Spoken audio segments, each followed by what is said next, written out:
Olá, essa é a nossa aula de Química com o tema polímeros sintéticos, adição e condensação, polietileno, polipropileno e poliestireno, e poliéster e poliamida. Essa aula é para a terceira série do ensino médio. Eu sou a professora Daniele Nascimento e essa é a nossa 27ª aula de Química. Bem, o que são polímeros? Conforme vocês podem observar, poli significa muitas e mero significa partes. Então, muitas partes são moléculas, que possuem grande forma pela repetição de pequenas moléculas que são chamadas de monômeros. Aqui nós temos o exemplo do etileno, que é um monômero. Ocorre que existe a quebra da ligação π, que ele é um composto, uma substância insaturada, e logo em seguida existe uma multiplicação dessa mesma substância, aonde vai formar um polímero, que é o polietileno. Então nós temos o exemplo aqui de uma substância simples. Com a quebra da dupla, ela vai se ligar com mesmas substâncias também, vai formar o nosso polímero. Aqui, no caso, é numa cadeia normal, e essa daqui é uma cadeia ramificada. Aqui, esse Nzinho e esse N inicial pode ser as repetições dessa mesma substância, desse monômero, ok? Que, no caso, pode ter 20, 30, 10... repetições de mesma molécula, que forma uma espécie de colar, que ele pode ser numa cadeia normal quanto numa cadeia ramificada.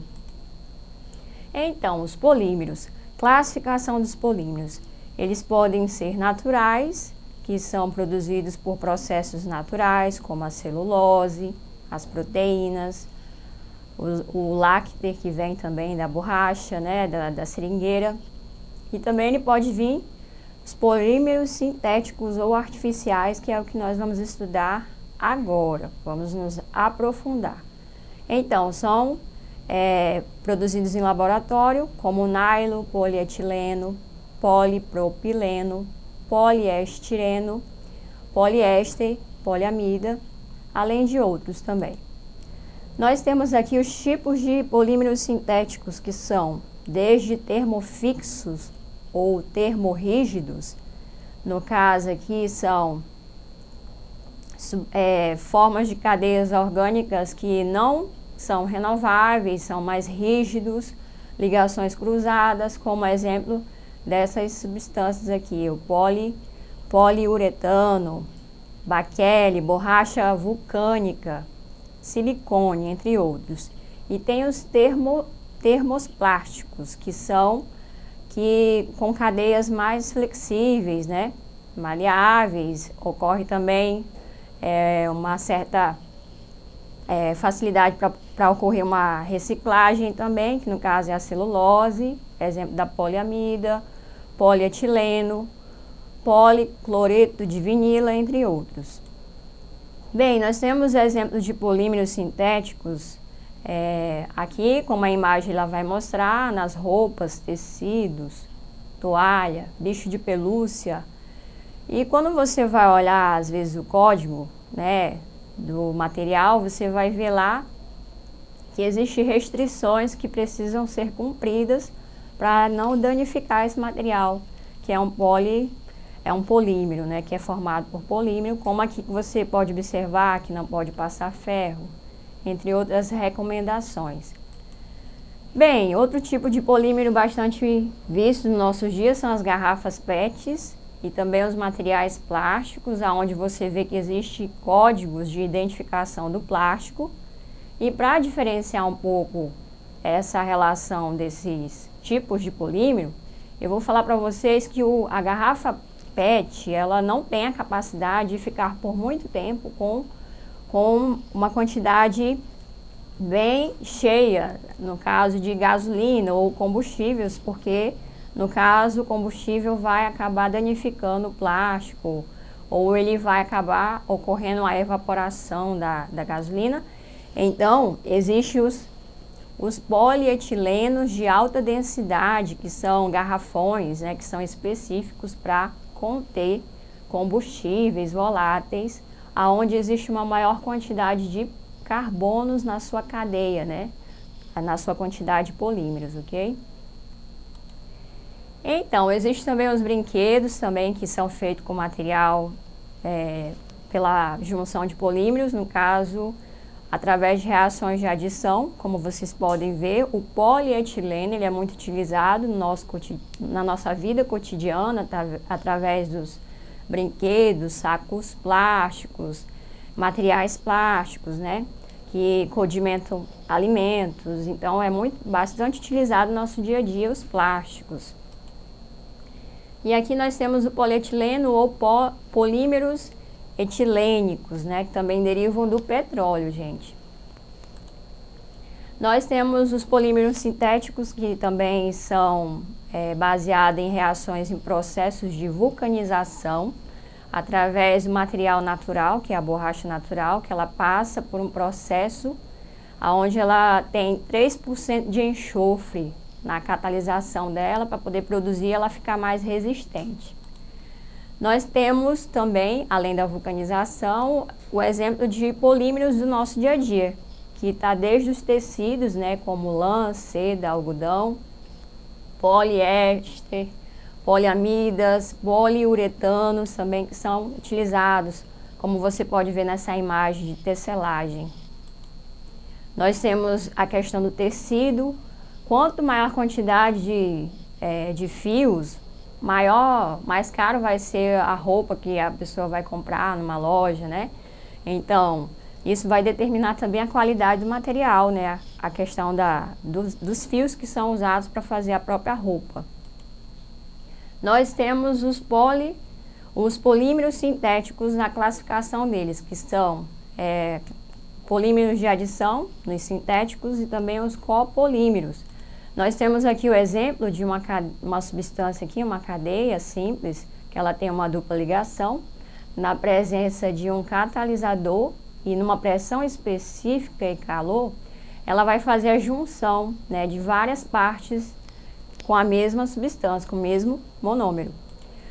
No copolímero, nós temos a presença de catalisador metálico e também a diferença de substâncias, né? Aqui você vê que é um monômero A e um monômero B, que vai reagir na presença de um catalisador e numa determinada pressão e temperatura para poder formar.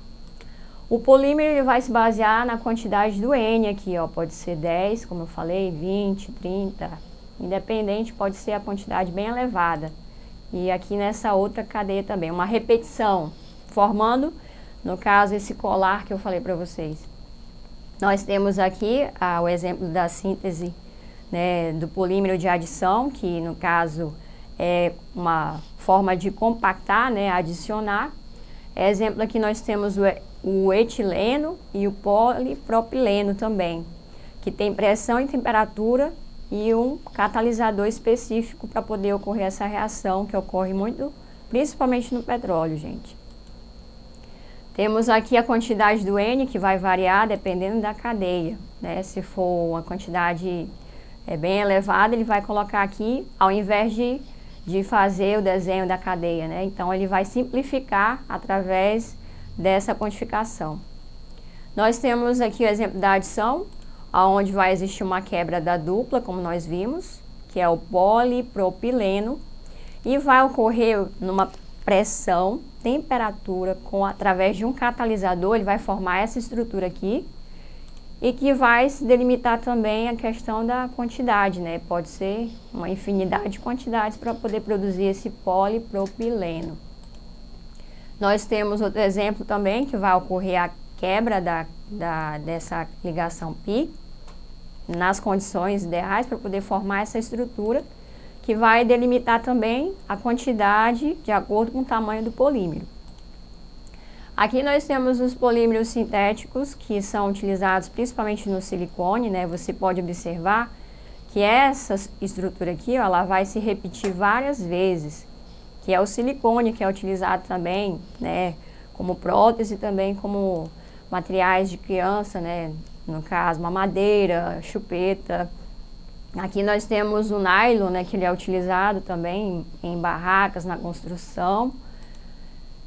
E nós temos o outro tipo de polímero, que é de condensação ou de eliminação. Nessa estrutura aqui, no somatório das duas, ele vai eliminar água. Então, nós temos a água eliminada e aqui a formação dessa estrutura, que vai depender da repetição para poder saber que tamanho é esse polímero. Nós temos outro exemplo também, que é a reação de um ácido mais um de álcool, que ele vai produzir, ele vai formar esse poliestireno, ele vai formar um éster, ok? E também vai liberar água no final. Nós temos outro exemplo de condensação de uma substância, uma diamina, reagindo mais um ácido carboxílico, que vai formar uma poliamida, né? E vai liberar água no final também. E nós temos aqui, para completar também, no caso a condensação também, observando a interação desse ácido com essa amina, que vai estar presente um catalisador, pressão e temperatura específica, que vai formar essa estrutura que vai liberar água e, dependendo, vai ter a quantidade de repetições para poder formar esse polímero aqui, ó. Ela vai se repetir 20, 10 vezes, dependendo da cadeia. Existe também o polímero também relacionado ao Kevlar, que é, no caso, usado em esqui, né? Desde o esqui até colete à prova de bala, que é utilizada essa amida, essa repetição, que existe uma quantidade de matéria muito grande, né? Para poder formar esse colete de balas, né? Nós temos aqui exemplo no nosso dia a dia como é que é usado esses polímeros. A linha do tempo, né, que ela está contando aqui, no caso desse pneu, né, que é uma charge, que vocês podem observar. E a grande problemática, gente, é a questão da decomposição de materiais plásticos, que dura em média de 300 a 450 anos para se decompor. Os polímeros sintéticos, né? Então, eles têm esse problema para a nossa sociedade hoje. Como solucionar isso, né? Muitos animais até morrem por conta disso, né? Porque acabam consumindo material plástico. E aqui nós temos um exercício, uma prova do Enem de 2021.